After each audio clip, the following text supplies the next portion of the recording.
What's up, co-reporters, and welcome back to my channel. I'm wearing a jacket because I am running late to go meet my friend, but I really did want to cover this story before I left. David Eason, the disgraced former Teen Mom 2 star who is now an unemployed alleged child abuser, he's got a lot to say now that he caught a new charge. Remember, he was initially charged with CA, but now the police have confirmed that he has also caught a felony assault by strangulation charge. And so typically he and Jenelle are actually not supposed to be speaking on this case. They have a gag order out on them, but David decided to go ahead and speak anyway, which I do wonder how that is going to fare with the judge overlooking the case. First, you've got Jenelle harassing the police department to the point where they threatened to throw her ass in jail too. And now you've got David breaking the gag order. Let's take a look at what it is that he had to say on his Facebook page, shall we? Here is a direct quote. "You can pray for my downfall all you want, but you're only hurting yourself. I will always stand strong because I've always done what's right, no matter what you heard. So not only do your words not hurt me, but they give me even more encouragement to be great," or something like that. What did he say? Hang on, give me. I've pulled the rest of it. It says, "Give me even more encouragement to be the best man I can be for my family." All right, listen. First of all, to have a downfall, don't you have to be at least slightly above rock bottom? Because if you ask me, David is already down, down and out. So there's not much further to go. So this would not be a downfall. This would just be a continuation of already terrible patterns and poor life decisions, right? Second of all, "I've always done what's right" is not exactly accurate when you have lost custody of all of your children at least once or twice. We've got to be honest with ourselves at a certain point, David, and shooting an 8-pound dog because you're scared of it or whatever, you think it's aggressive, is not exactly doing the right thing either.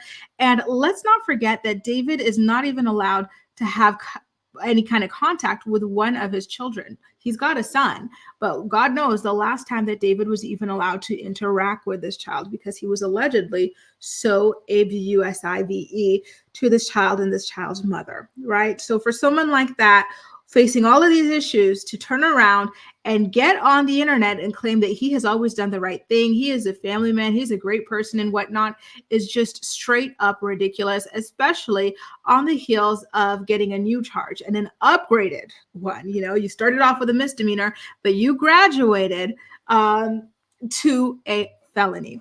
Okay. Now, he did also have more things to say in the comment section, which we will get into now. Someone tagged a friend of theirs and said, hey, he's now charged with strangulation. And then David decided to hop on in there and clarify a couple of things. He said, charged, ... not convicted yet. Hopefully. And then someone posted, "I stand with victims of domestic abuse," which is a wonderful message. And then here comes David Eason sarcastically claiming Me Too. Meanwhile, again, he has no contact, and he has had no contact with one of his children for years because of DV, right? It just allegedly, of course, it just doesn't make sense. He really is an ultimate troll.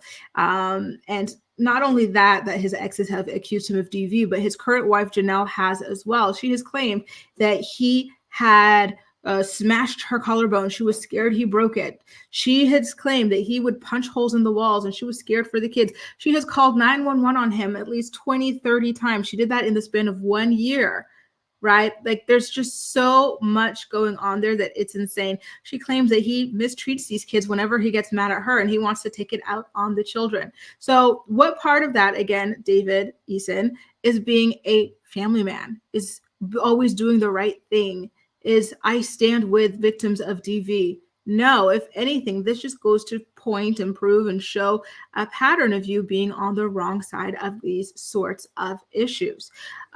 Listen, if I were him, I would just quit while I'm behind, because I believe that the judge is very serious when they said to stop talking about this case. A gag order is an official order, and I believe you can be held in contempt of court when you break a gag order. So it's better to just be quiet and let this all play out than to risk getting yourself in trouble. Now, with that being said, actually, David, go ahead and spill a little bit more tea because we want to hear the rest. And, you know, we don't mind seeing you get locked up. In fact, I am currently planning David is convicted party, right?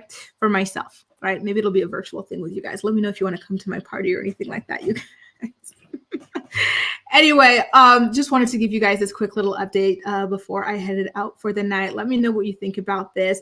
Is it in poor taste for David Eason to break his gag order and go online trying to defend himself, or do you think it's something that he deserves to do? Make sure to let me know all of your thoughts and opinions in the comment section down below. And as usual, we'll chat. That's all for now. Thank you so much for watching, and I'll see you next time. Bye.